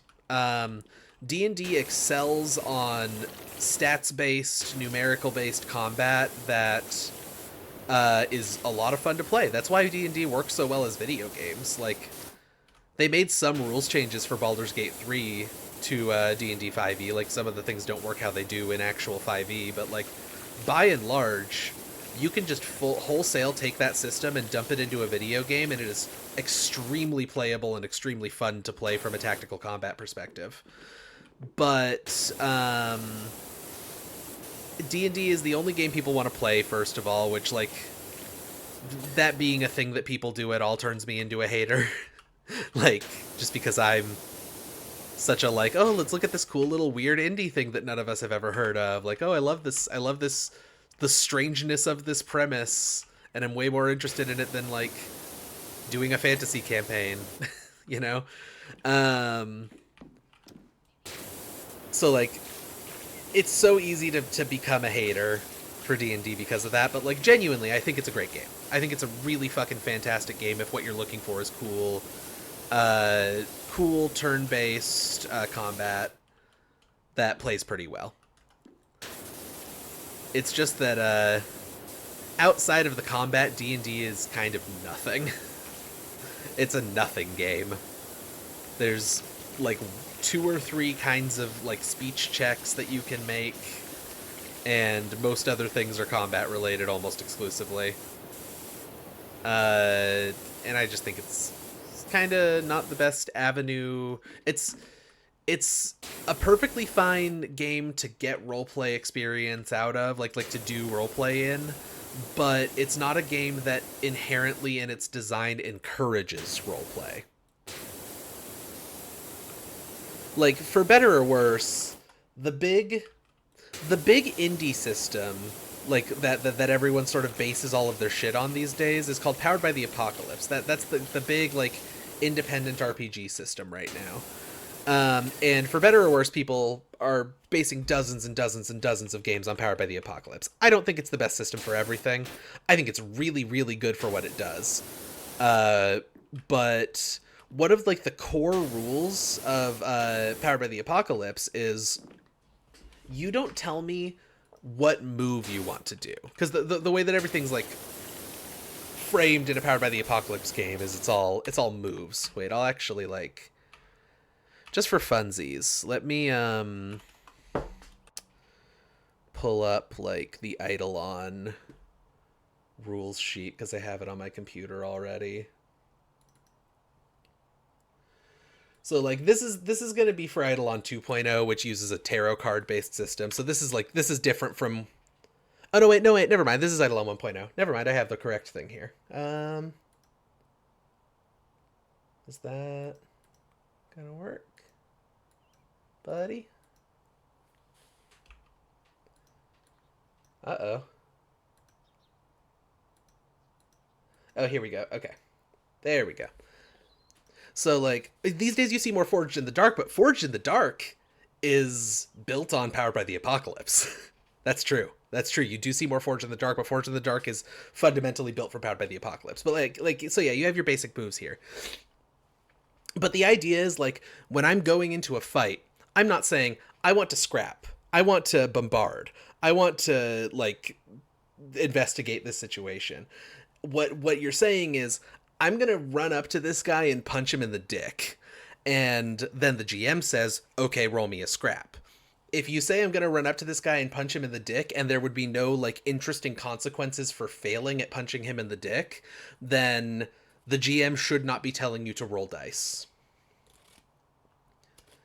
Yeah, Forged in the Dark is massively different, but like they come from the same design space, I guess is what I mean. But like I love this. I love this, and I love like the fiction first element is what they call it. I think it's really cool. Whereas like D&D is very mechanics first, and there's nothing wrong with mechanics first. I like crunchy games. I think the crunchy games are fun. They're just not what I want to do when I'm at the table, you know? Like when I'm playing a role-playing game, I don't really want to crunch numbers, and I don't really want to like, you know, to make one attack in Dungeons and Dragons, I have to make two different dice rolls, and like sometimes they get to roll to resist something or whatever. Like I don't want to do all that when I'm not playing a video game. And when I'm playing a video game, I want the video game to handle all of that for me. I just want to like say what I'm doing and then do it. And I think that the fundamental like fiction first principle that Powered by the Apocalypse is built around, or the Apocalypse Engine, I guess is what they call it.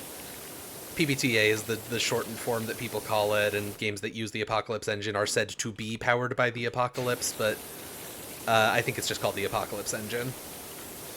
I think them being fundamentally built around that fiction first thing, and this is true of Forged in the Dark as well, which you're right is very different. I think it rules and fucks. That's all I'm really getting at. Like, I don't know why I'm like on a soapbox talking about RPGs right now. Like, I just really like RPGs.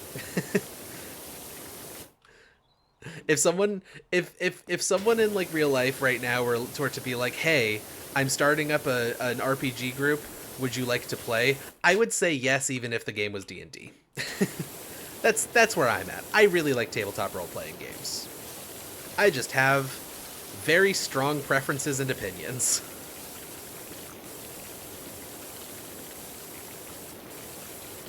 And I also appreciate why so many people get into D&D specifically, because they see...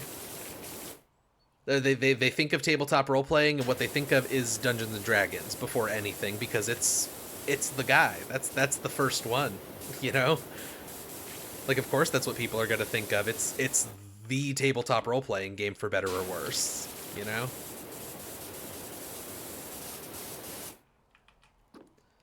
Have like feelings about some fiction first trends you've seen in gaming? I am curious what your opinions on that are and what you mean by that. Like, I think there are problems with fiction first. Like, for example, a purely fiction first game requires the GM to know every single move in every single player's playbook, like what they have unlocked and everything. And I don't think that's always reasonable. I think that there are a lot of situations where a GM just isn't going to know what's on their sheet, and that a player absolutely should just go, hey, I have this move that applies to this situation. I would like to use that. And I think that's fine, and that you should be accounting for that in your game design. Because just saying, like, well, players should never tell you what move they want to do means that either a lot of moves are going to get missed, or that the GM has to hold so much extra information in their head that it just sucks to interact with. I think a lot of games feel really disorganized or unclear with their systems, which makes implementing the fiction mechanically really awkward and difficult. That's interesting. I would be curious to hear which games and stuff you mean. I could definitely see it. I just can't think of any examples offhand, so I'm curious what examples you have in mind.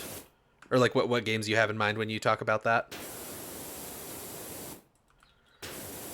Like, that definitely is a problem. I just can't think of anything that does it, that has this problem.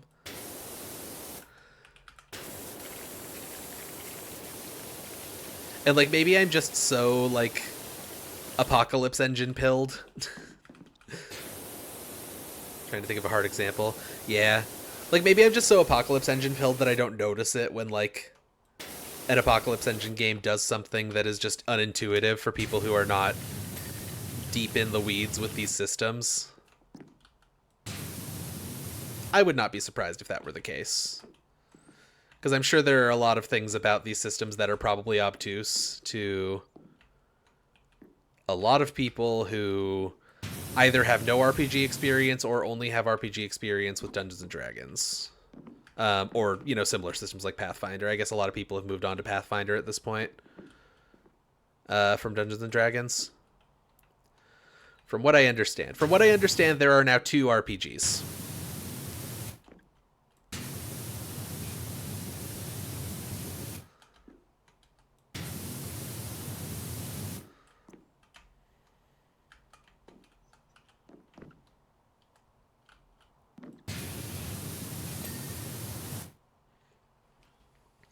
I think a lot of games have boring playbooks, which kind of sucks when that's how the whole character kits work. Yeah, that's fair. Like, I think I got one of the best possible, in my opinion, at least the best possible introductions to Powered by the Apocalypse. I don't know why I'm saying the full thing instead of just saying PBTA. Like, the game that introduced me to PBTA was Masks: A New Generation. I need a ladder. And Masks: A New Generation is pretty great because it's like, the idea is it's a teenage superheroes game. Do I not have, like, a stepladder? Like, where's my stepladder? Ugh. Fine, I'll try to use the horses, I guess.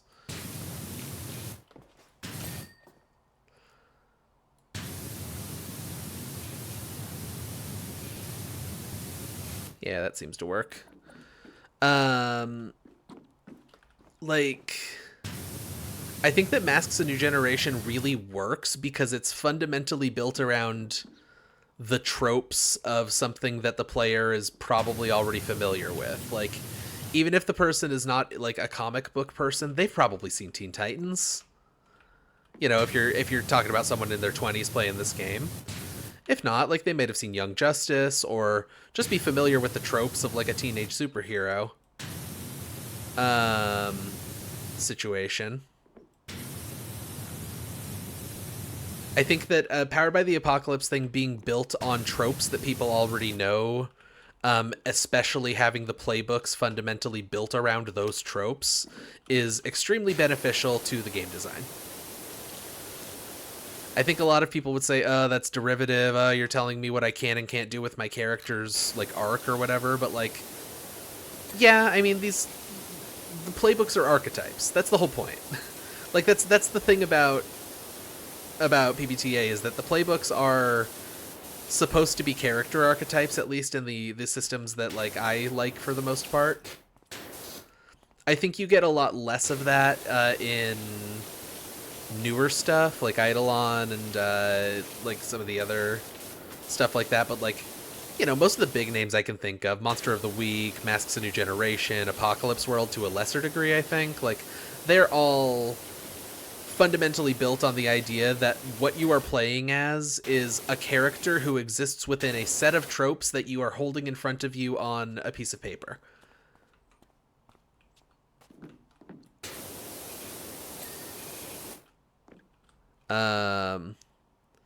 Like, you don't have to play Robin to be playing the like the guy who has no superpowers playbook in Masks, but like every like teenage superhero who doesn't have powers when all of his friends do character, like that character always has tropes associated with them that like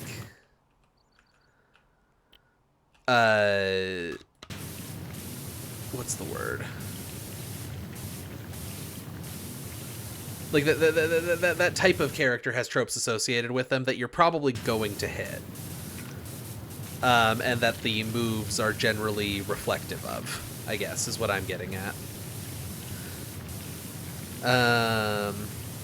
And I could be wrong, you know, and I might be not even talking about the same thing that you're talking about, Echo, but a hater for a lot of popular media touchstones.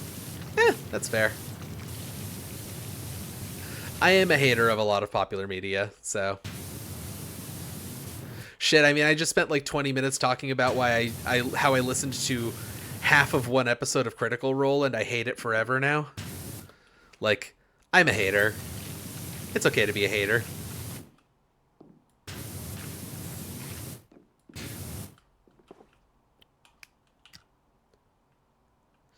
Looked at a lot of small indie mecha RPGs that are all inspired by Gundam. Ugh. I love Gundam, but like, yeah, I like my introduction to mechs as a concept was the Mech Warrior video games and like BattleTech. And I wish that more mech-based RPGs would be similar to that in ways that are fun. And I feel like the one that like I've played that gets the closest to feeling that way is Lancer. And Lancer I have a lot of fundamental problems with both politically and gameplay-wise. Haven't fucked with MechWarrior BattleTech, but it seems cool.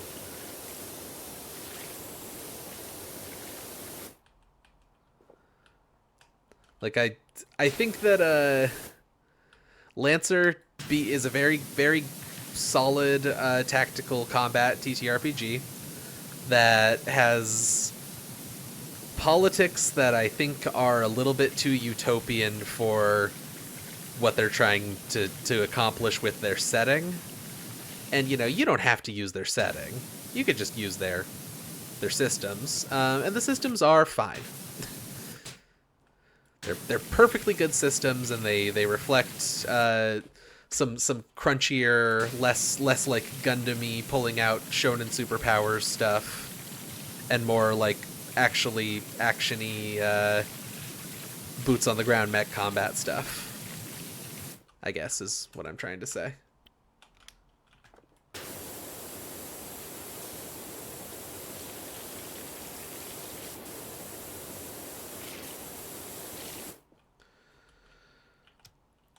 Like, I don't know if you, Echo, if you know anything about like Lancer's setting though, but that's kind of what I'm getting at. It's very like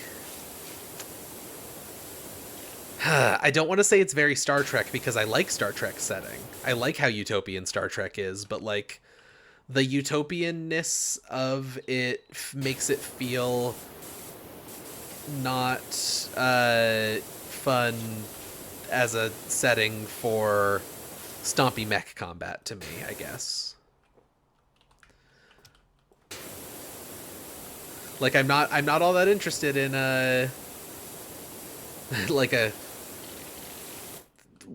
working for or around like the utopian inner core world systems.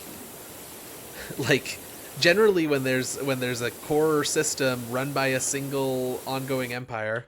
Oh, although my sure like reflexes saved the lives of the monks, my helter skelter fell off the toe and rolled down the entire creek. Okay, well there's the lore on why the helter skelter isn't here. We know now. They fell in the creek. Bad news, it's covered in everything from tertiary chalk to Permian mudstone.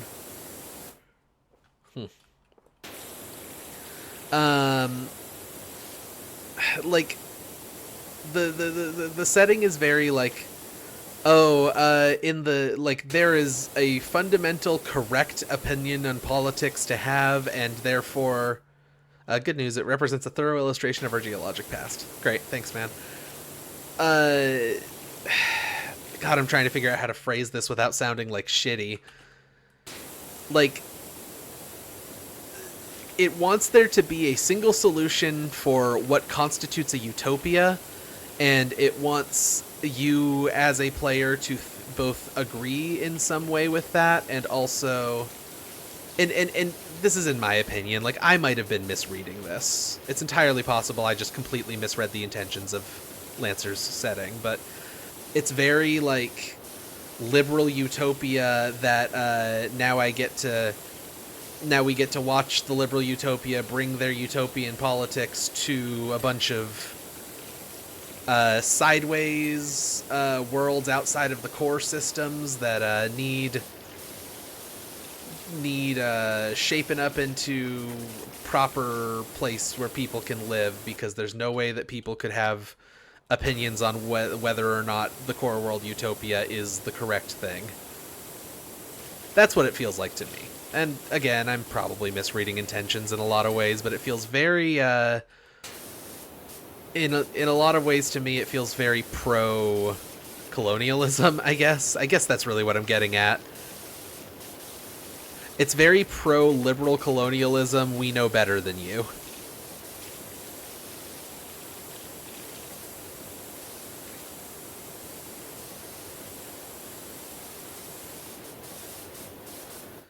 Like, the people in these systems that aren't close to the core of the galaxy are backwards and savages, and everything on the inside of the core is good, and everything on the outside of the core will eventually be made good by the core.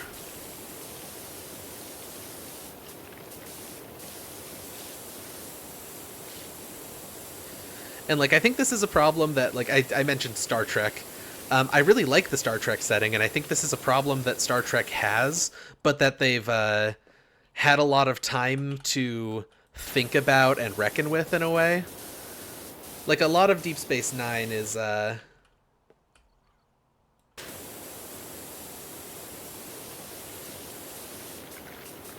lot of Deep Space Nine in Star Trek, I think, like, really cuts through the whole, like, everything about the Federation is good and they're the good guys narrative that Star Trek really loves. You did get the sense that it was leaving in space for corruption/turbulence. That's fair. Maybe I'm just being a hater tonight. You know, it's possible that I'm just being shitty right now to everything. Just something about Lancer's setting when I initially read it left a bad taste in my mouth is all. There's a lot of cool ideas in the Lancer setting. I'm personally not really interested in playing with a thing that, like, is in love with the concept of using time dilation as a central part of how things work. You know, like, faster than light travel that doesn't make you completely lose everything that you loved about the world because time moves so fast is pretty cool. I like that stuff.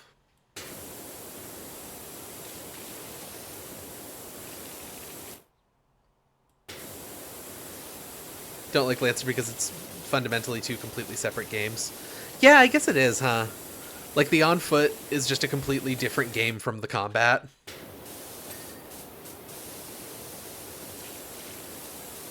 I've never thought about it like that, but that is absolutely true.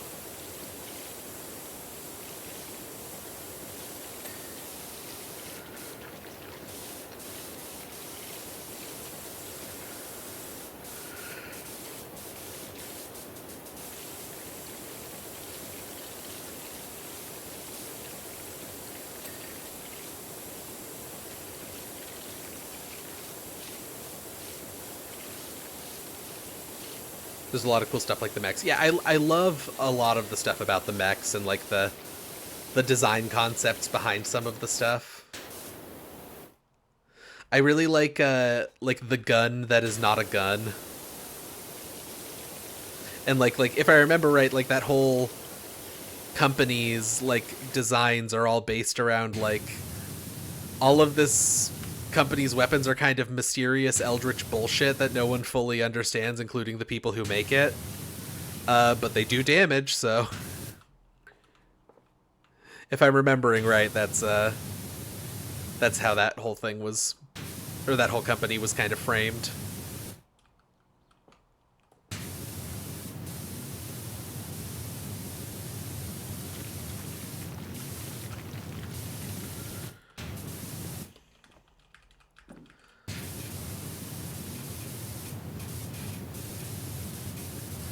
Like I love the gun that's not a gun.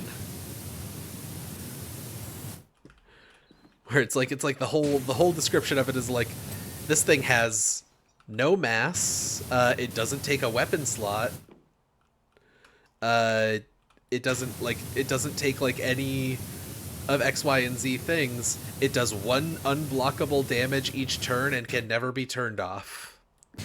Hello, Mail City. How are you doing? Been a minute since I've joined and watched one of your streams, but I hope you're doing well. I hope you had a nice stream.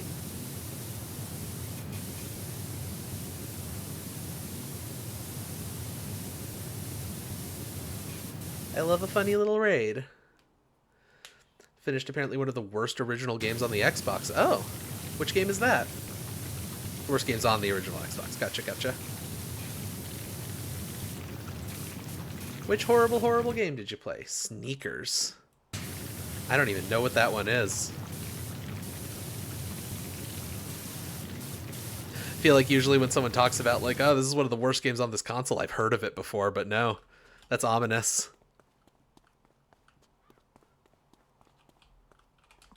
Wait.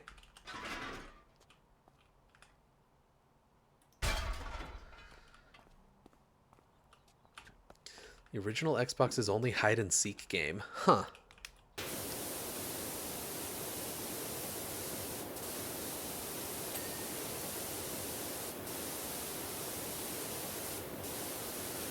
That sounds bad. I don't know how you make hide-and-seek a fun video game. I mean, I guess there's Prop Hunt. Prop Hunt's pretty fun. Prop Hunt is probably the way that you make a fun hide-and-seek video game, but it sounds like this is probably not anything like that.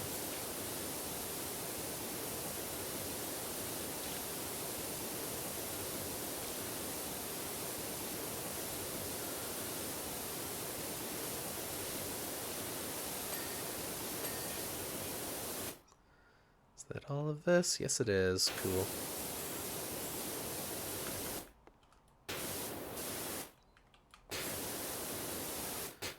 Okay, now this needs to be moved again.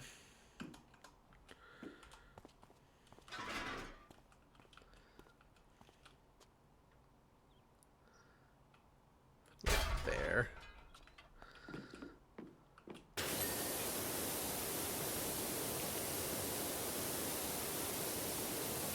Totally not. Okay. Good to know. Tonight I am being a hater about tabletop role-playing games. So that's what you were missing before you came here, is just me being a hater.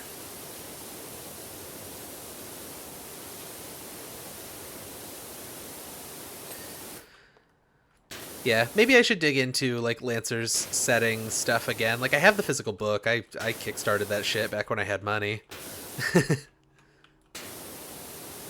Back when I still made money, I was kickstarting stuff left and right. Come on, where's the dirt that I'm missing? It's probably on like the underside here. Yeah, there it is.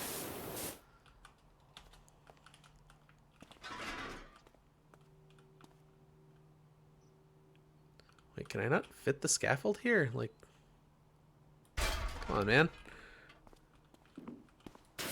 We're very nearly done with this thing, video game. Please don't fuck me on this. I'm not going to be able to fit it back here.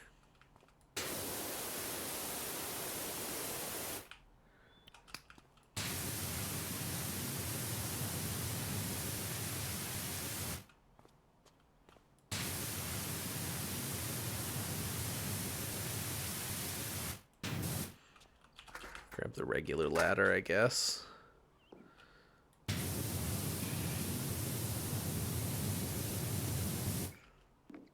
I'm over time. Yeah, I know. I started late, so I'm gonna try and finish this. I don't think there's anything on the schedule for immediately after me, right? I have time. I don't think there is.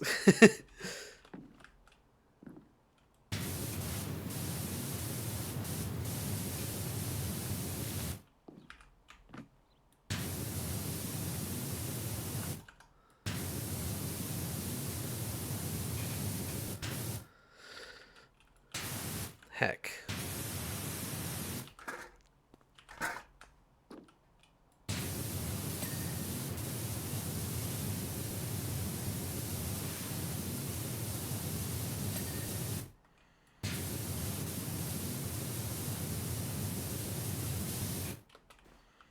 Eh.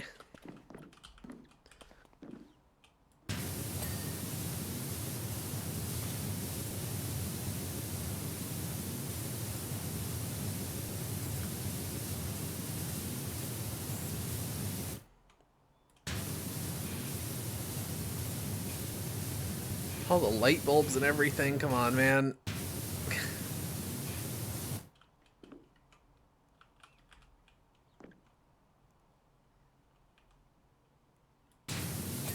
There. Good lord.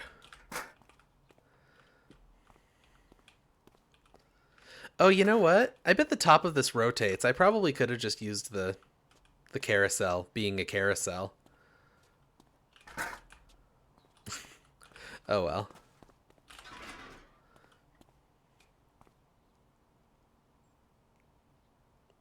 Please? There we go. I'm still not familiar with how this game actually saves your progress in levels, so I just kind of want to finish the levels because that's what I've been doing the entire time I've been playing this game for the last like fucking 2 years. I'll just finish the whole thing instead of worrying about how the saves may or may not save everything I've done.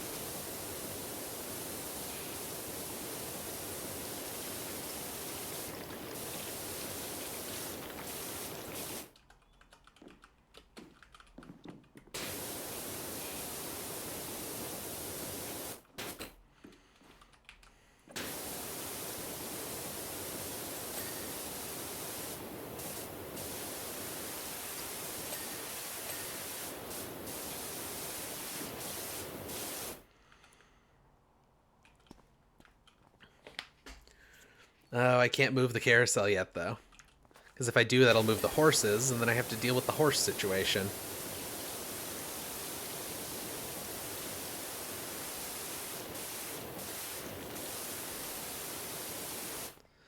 Okay, yeah, this is hard. It's probably his time to deal with the horse situation.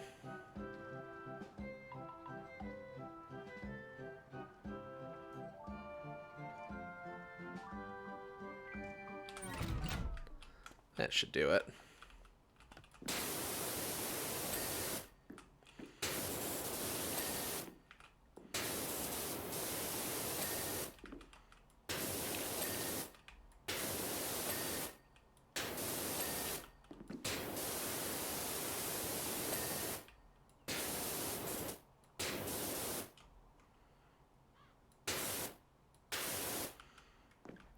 Is that all of the poles?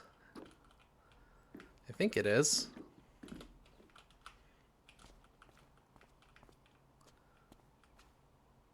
I think I'm good. I think I'm good. The top of it does not, in fact, rotate. Just gonna kind of have to play it live here.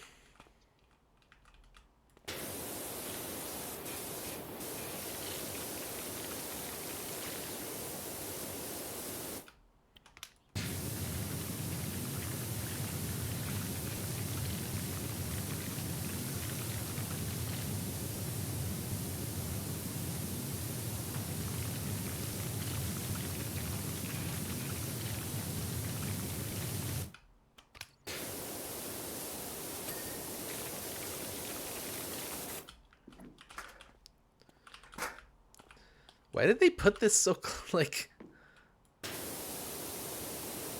Just from a game design perspective, why did they put this here? Like, why don't they just put it somewhere where the scaffold can reach everything? I'm still liking this game a lot, but I feel like it's made some annoying design decisions recently. In these last couple of levels that I've played.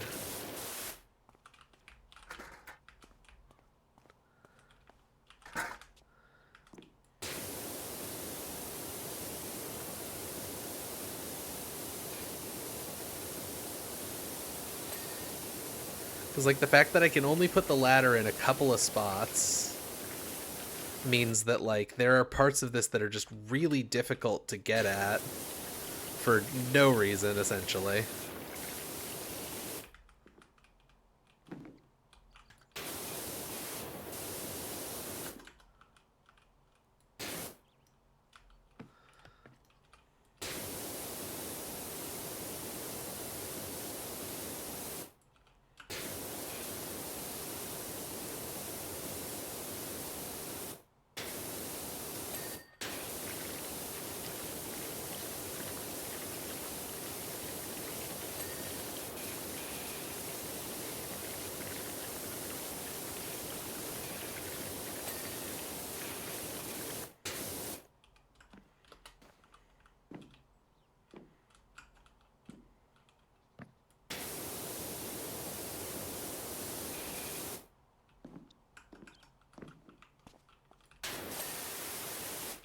Okay.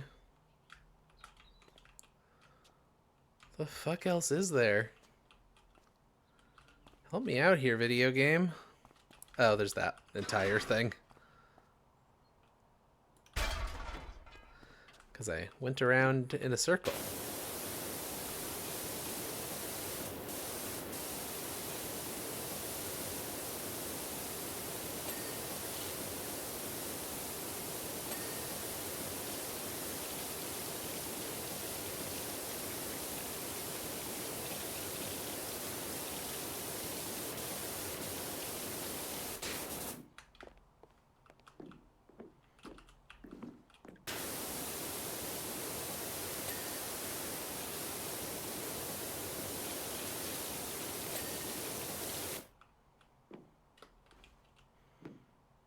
Okay.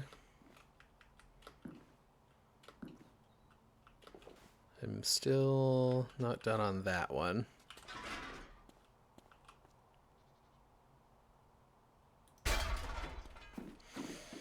Almost there. And then we'll finish this up. Sorry that I've spent most of this stream being the unfun kind of hater, probably. That is just the kind of mood I am in, apparently. And we found the gnomes already. There are 2 of them. They can go on the carousel.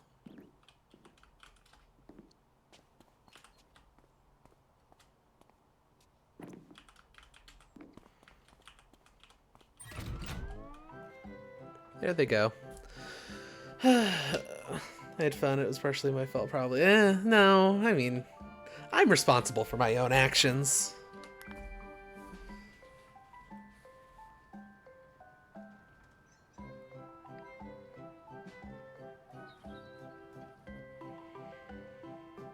Yippee! Do that one more time. It is fun to watch them get cleaned in the time lapse.